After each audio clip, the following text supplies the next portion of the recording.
പിതാവായ ദൈവത്തിങ്കിൽ നിന്നും നമ്മുടെ കർത്താവായ യേശു ക്രിസ്തുവിങ്കിൽ നിന്നും നിനക്ക് കൃപയും കനിവും സമാധാനവും ഉണ്ടാകട്ടെ. എൻ്റെ പ്രാർത്ഥനയിൽ രാവും പകലും ഇടവിടാതെ നിന്നെ സ്മരിച്ച് നിന്റെ കണ്ണുനീർ ഓർത്തും നിന്നെ കണ്ട് സന്തോഷപൂർണനാകുവാൻ വാഞ്ചിച്ചും കൊണ്ട് ഞാൻ പൂർവന്മാരുടെ ദൃഷ്ടാന്തമനുസരിച്ച് നിർമ്മല മനസാക്ഷിയോടെ ആരാധിക്കുന്ന ദൈവത്തിന് നിന്റെ നിർവ്യാജ വിശ്വാസത്തിൻ്റെ ഓർമ്മ നിമിത്തം സ്തോത്രം ചെയ്യുന്നു. ആ വിശ്വാസം ആദ്യം നിന്റെ വലിയമ്മ ലോവീസിലും അമ്മ യുനീക്കയിലുമുണ്ടായിരുന്നു. നിന്നിലുമുണ്ടെന്ന് ഞാൻ ഉറച്ചിരിക്കുന്നു. അതുകൊണ്ട് എൻ്റെ കൈവെപ്പിനാൽ നിന്നിലുള്ള ദൈവത്തിൻ്റെ കൃപാവരം ജ്വലിപ്പിക്കണം എന്ന് നിന്നെ ഓർമ്മപ്പെടുത്തുന്നു. ഭീരുത്വത്തിൻ്റെ ആത്മാവിനെ അല്ല, ശക്തിയുടെയും സ്നേഹത്തിൻ്റെയും സുബോധത്തിൻ്റെയും ആത്മാവിനെ അത്രേ ദൈവം നമുക്ക് തന്നത്.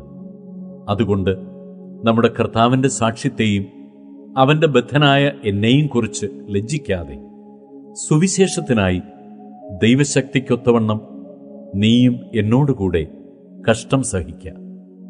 അവൻ നമ്മെ രക്ഷിക്കുകയും വിശുദ്ധ വിളികൊണ്ട് വിളിക്കുകയും ചെയ്തത് നമ്മുടെ പ്രവൃത്തികൾ നിമിത്തമല്ല, സകലകാലത്തിനു മുമ്പേ ക്രിസ്തുവേശുവിൽ നമുക്ക് നൽകിയിരിക്കുന്നതും ഇപ്പോൾ മരണം നീക്കുകയും സുവിശേഷം കൊണ്ട് ജീവനും അക്ഷയതയും വെളിപ്പെടുത്തുകയും ചെയ്ത നമ്മുടെ രക്ഷിതാവായ ക്രിസ്തുവേശുവിൻ്റെ പ്രത്യക്ഷതയാൽ വെളിപ്പെട്ടിരിക്കുന്നതുമായ തൻ്റെ സ്വന്ത നിർണയത്തിനും കൃപയ്ക്കും ഒത്തവണ്ണമത്രേ.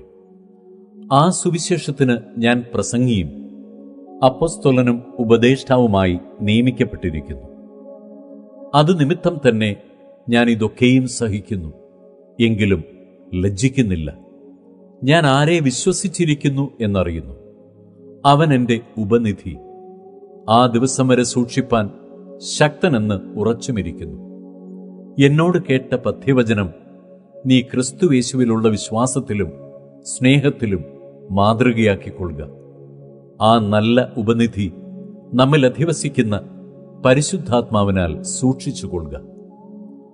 ആസ്യക്കാർ എല്ലാവരും എന്നെ വിട്ടുപോയിക്കളഞ്ഞു എന്ന് നീ അറിയുന്നുവല്ലോ. ഫുഗലോസും ഹെർമോഗനേസും ആ കൂട്ടത്തിലുള്ളവരാകുന്നു. പലപ്പോഴും എന്നെ തണുപ്പിച്ചവനായ ഒനോസിഫറോസിന്റെ കുടുംബത്തിന് കർത്താവ് കരുണ നൽകുമാറാകട്ടെ. അവൻ എൻ്റെ ചങ്ങലയെക്കുറിച്ച് ലജ്ജിക്കാതെ